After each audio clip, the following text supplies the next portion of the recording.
Bismillahirrahmanirrahim. Assalamualaikum warahmatullahi wabarakatuh. Dulian Teramat Mulia Paduka Seri Pangeran Muda Mahkota Pangeran Muda Haji Al-Muhtadi Billah Ibni Kebah Dulia Maha Mulia Paduka Seri Baginda Sultan Haji Hassan Al-Bolkiah Muizzaddin Wad Daulah Timbalan Sultan berkenan menerima menghadap Menteri-Menteri ASEAN dan ketua-ketua delegasi yang menghadiri mesyuarat Menteri-Menteri ASEAN mengenai pengurusan bencana AMMDM ke-12 bermula 24 hingga 25 Oktober negara Brunei Darussalam selaku pengerusi bagi mesyuarat tersebut pada tahun ini. Majlis menghadap berlangsung di Qasar Al-Mizan. AMMDM berfungsi sebagai platform bagi negara-negara anggota ASEAN untuk mengkaji dan membincangkan pelaksanaan strategi dan dasar serantau mengenai pengurusan bencana terutama dalam pengurangan risiko bagi meningkatkan daya tahan bencana di rantau ini. Semasa majlis menghadap, Dulian Teramat Mulia bersabda menzahirkan penghargaan dan ucapan terima kasih atas kedatangan Menteri-Menteri ASEAN ke negara Brunei Darussalam dan komitmen yang diberikan bagi meningkatkan kerjasama ASEAN dalam meningkatkan kedayattahanan rantau ini dalam pengurusan bencana dan ke arah memupuk ASEAN yang lebih selamat dan berdaya tahan. Mengetuai majlis menghadap Yang Berhormat Datuk Seri Setia Awang Haji Ahmadin bin Haji Abdul Rahman, Menteri Hal Ehwal Dalam Negeri selaku pengerusi mesyuarat AMMDM ke-12. Juga hadir Nararaya S. Soprapto, Timbalan Setiausaha Agong ASEAN dan Mr. Lee Yam Ming, Pengarah Eksekutif Pusat Penyelarasan ASEAN bagi bantuan kemanusiaan mengenai pengurusan bencana.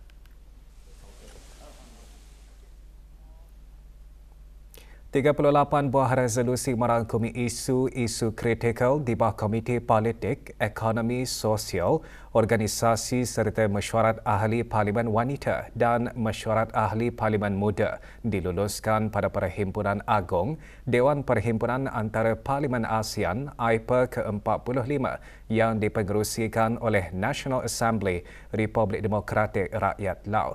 Mesyuarat bertemakan peranan Parlimen dalam mengukuhkan kesaling hubungan dan pertumbuhan inklusif ASEAN.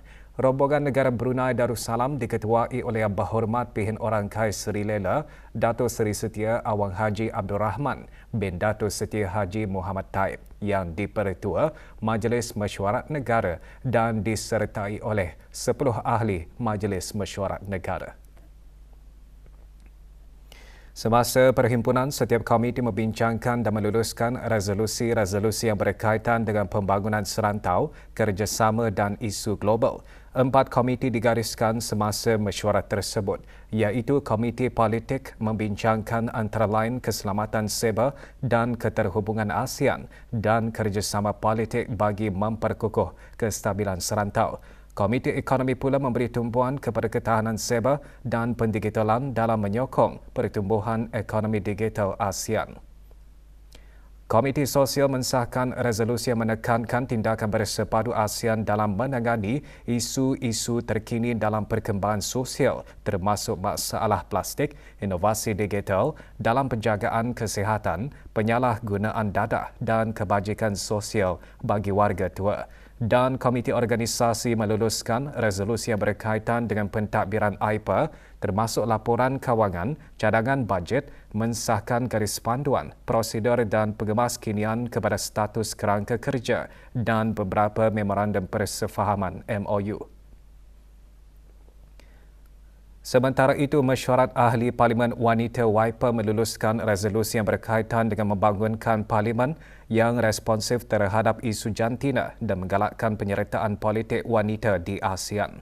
Resolusi juga turut menekankan usaha menangani keganasan terhadap wanita dan kanak-kanak serta menyegerakan inisiatif kesaksamaan jantina.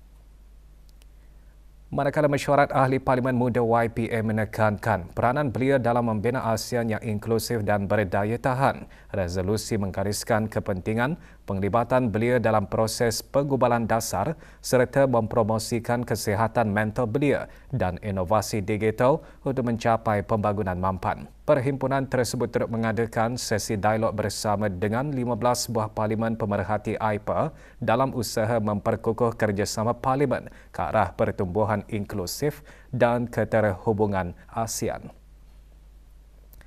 Dalam sidang plenari kedua, delegasi Parlimen Negara-Negara Asia melaporkan pencapaian mesyuarat Komiti Perhimpunan Agung AIPA ke-45.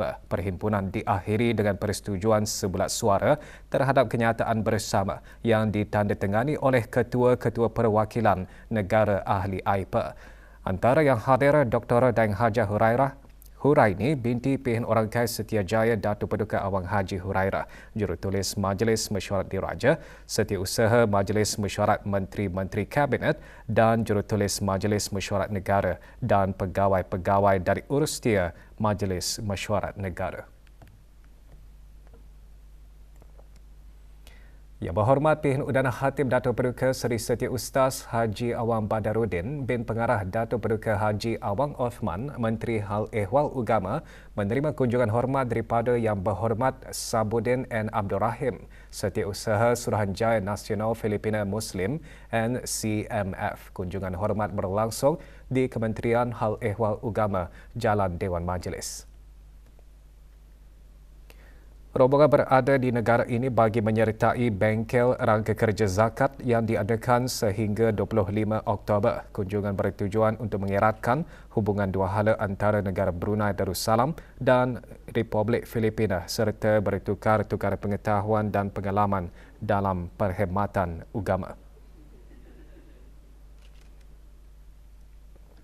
Konsep Melayu Islam Beraja MIB diyakini dapat berfungsi sebagai modul mengajar mahasiswa untuk menghayati nilai murni cara hidup kebrunaian. Nilai murni tersebut jelas Menteri Hal Ehwal Agama seperti budaya, seni sastra, sejarah dan berkaitan kemelayuan, keislaman dan beraja. Berucap semasa Hari MIB, Universiti Brunei Darussalam UBD, Yang Berhormat Pilihan Udana Khatib Dato' Paduka Seri Setia Ustaz Haji Awang Badaruddin bin Pengarah Dato' Paduka Haji Awang Othman selaku pengerusi bersama Majlis Tertinggi MIB berkata sambutan Hari MIB anjuran Akademi Pengajian Brunei APB bertujuan untuk meneroka integrasi prinsip MIB dengan maklumat pembangunan mampan. Majlis berlangsung di universiti berkenaan. Ke arah kesempurnaan insan UBD, maka MIB yang dipelajari itu sangat penting untuk menerapkan nilai-nilai yang ada di MIB sebagai nilai falsafah kenegaraan dan dengan menyebut nilai-nilai di sana kemelayuan, keislaman, keberajaan. Jadi ini sangat penting bagi bangsa kita ini. Bertemakan MIB dan Pembangunan Lestari mengakar nilai tempatan menjulang maklumat global. Hari Melayu Islam Beraja UBD turut mengetengahkan pameran yang disertai oleh Fakulti, Institut, Pusat dan Pejabat Pentadbiran UBD. Juga diadakan sesi Forum Melayu Islam Beraja yang menampilkan 3 orang panel dari kalangan ahli akademik dan juga mantan-mantan pengarah Akademi Pengajian Brunei.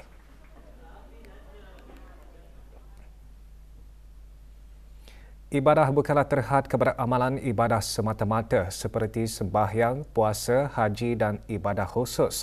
Malah ibadah merangkumi kerja kemasyarakatan dan sosial, bekerja mencari rezeki sehinggalah kepada mengurus dan mentadbir negara. Perkara tersebut antara intipati ceramah semasa Forum Daerah-Daerah Majlis Sempena Majlis Ilmu berlangsung di Dewan Pusat Insani Seria. Hadir Yang Berhormat Pilihan Dato' Laila Raja, Meja Jara Bersara Dato' Paduka Seri Awang Haji Halbi bin Haji Muhammad Yusof, Menteri di Jabatan Perdana Menteri dan Menteri Pertahanan kedua. Ceramah bertajuk Bekerja adalah Ibadah disampaikan oleh Profesor Dr. Abdul Somad Batubara dari Indonesia. Majlis Ilmu pada tahun ini membawa tema menangani gejala mental.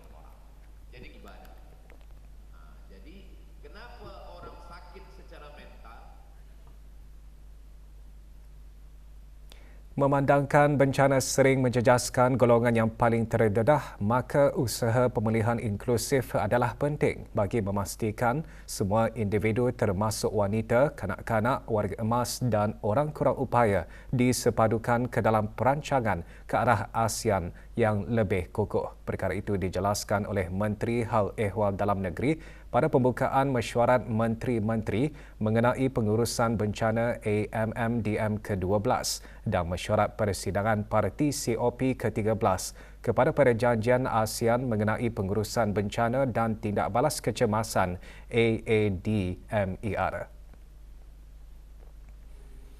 Yang Berhormat Datuk Seri Setia Awang Haji Ahmadin bin Haji Abdul Rahman selaku pengerusi AMMDM ke-12 dalam ucapannya menekankan perancangan strategik masa depan adalah penting dan memerlukan pelaksanaan langkah dan penyelesaian yang mampan. Justru pencapaian dalam aspek dasar dan operasi penting untuk memenuhi aspirasi AADMER, Deklarasi ASEAN mengenai Satu ASEAN Satu Respons, tindak balas ASEAN terhadap bencana sebagai satu di rantau ini dan Wawasan ASEAN 2025 mengenai pengurusan bencana serta untuk memenuhi objektif Rangka Tindakan Komuniti Sosio-Budaya ASEAN ASCC 2025. Mesyuarat dihadiri oleh menteri-menteri dan wakil negara anggota ASEAN, Timbalan Setiausaha Agung ASEAN bagi Komuniti Sosio-Budaya ASEAN, Sekretariat ASEAN, Pusat AHA, Timor Leste selaku pemerhati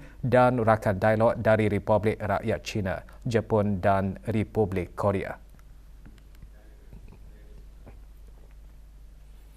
Pada sidang luar mesyuarat Menteri-Menteri ASEAN mengenai pengurusan bencana ke-12 AMMDM, Menteri-Menteri ASEAN menghadiri mesyuarat bersama rakan dialog mesyuarat AMMDM bersama Republik Rakyat China kali ke-4, mesyuarat AMMDM bersama Jepun kali ke-4 dan mesyuarat AMMDM bersama Republik Korea kali ke-3. Mesyuarat dipengerusikan oleh Yang Berhormat Datuk Seri Setia Awang Haji Ahmadin bin Haji Abdul Rahman, Menteri Hal Ehwal Dalam Negeri. ASEAN sangat menghargai sokongan berterusan daripada Republik Rakyat China, Jepun dan Republik Korea dalam sama-sama memperkukuhkan kesiapsiagaan bencana serta membina ketahanan dan kapasiti melalui penerusan projek-projek pembangunan kapasiti, pembiayaan dan bantuan kemanusiaan di ASEAN. Mesyuarat Menteri-Menteri ASEAN mengenai pengurusan bencana AMMDM ke-12 diteruskan malam tadi dengan Majlis Penandatanganan Memorandum of Intent MOI dan pelancaran beberapa projek ASEAN. Hadir Yang Berhormat Datuk Seri Setia Awang Haji Ahmadin bin Haji Abdul Rahman, Menteri Hal Ehwal Dalam Negeri selaku pengerusi AMMDM ke-12. Majlis menandakan satu lagi kejayaan bagi memperingati perkongsian dan ke arah pencapaian baharu bagi ASEAN. Majlis berlangsung di sebuah hotel di Jerudong.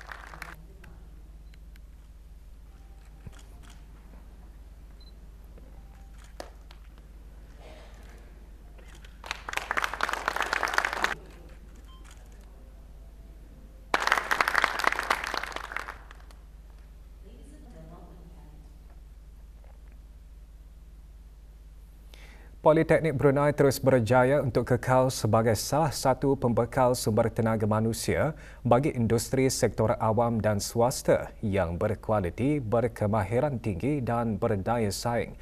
Pemangku pengarah Politeknik Brunei berucap demikian pada Majlis Convocation Politeknik Brunei ke-10.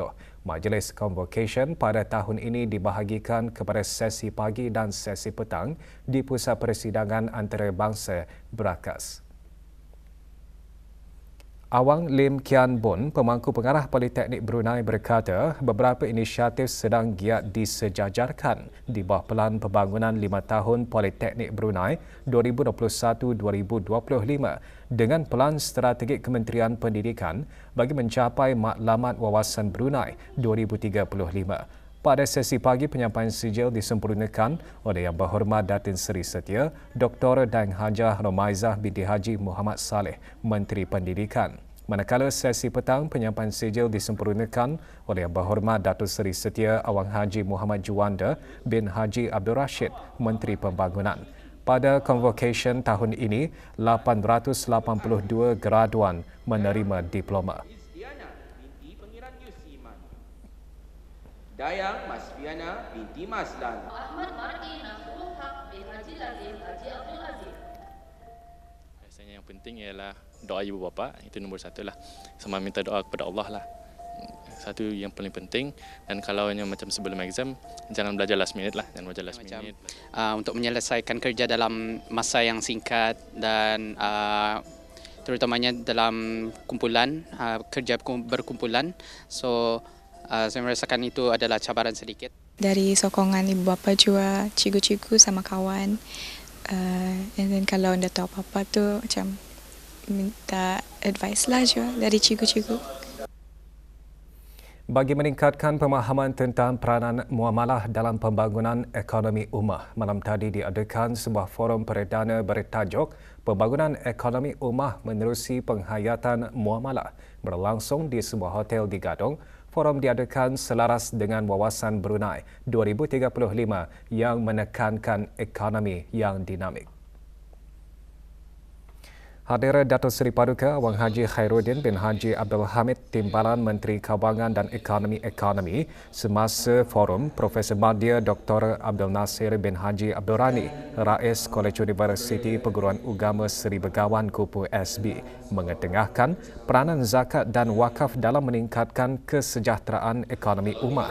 Manakala Profesor Dr. Haji Abdul Samad membincangkan mengenai penerapan prinsip-prinsip syariah dalam kegiatan operasi lembaga kewangan syariah. Forum dianjurkan bersama oleh Kupu SB, An-Nafiko, Sahabat Ustaz Abdul Samad Brunei dan PAY Events.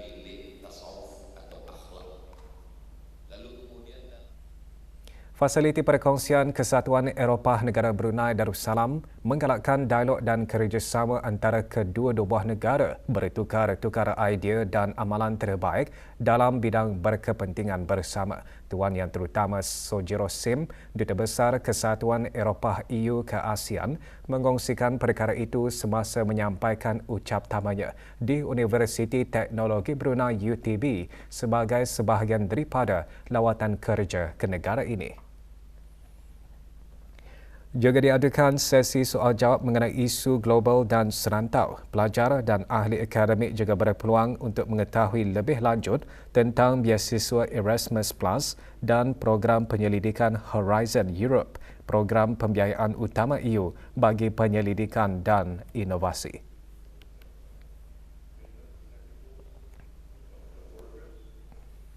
Peluang dan cabaran peralihan tenaga hijau dikongsikan pada seminar dasar yang menghimpunkan pihak berkepentingan sektor tenaga di negara ini. Dianjurkan oleh Fasiliti Perkongsian Kesatuan Eropah Negara Brunei Darussalam, seminar diadakan di Bandar Seri Begawan. Seperti yang ditandatangani dalam Perjanjian Paris, negara Brunei Darussalam berhasrat untuk beralih kepada ekonomi rendah karbon dan mengurangkan pelepasan sebanyak 20% dalam tempoh 10 tahun akan datang. Seminar juga menekankan sokongan EU terhadap penubuhan Pusat Perubahan Iklim ASEAN yang akan berpangkalan di Brunei Darussalam.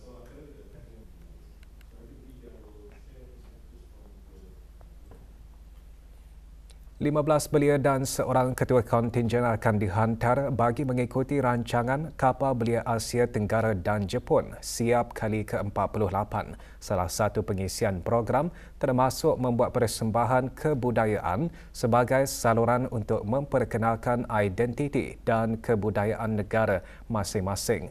Satu pratonton persembahan kebudayaan kebangsaan diadakan di Kementerian Kebudayaan Belia dan Sukan.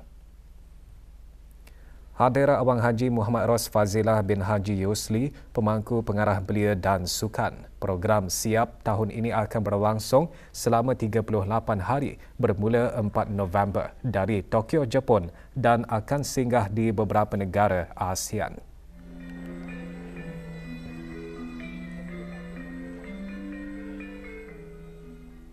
Persidangan isu global Borneo Sekolah Antarabangsa Brunei ke-20 ISB BGIC tertumpu kepada maklumat pembangunan lestari keempat pendidikan berkualiti. Kemarin diadakan sidang media persidangan berkenaan yang berlangsung di kampus ISB Kampung Sungai Hancing.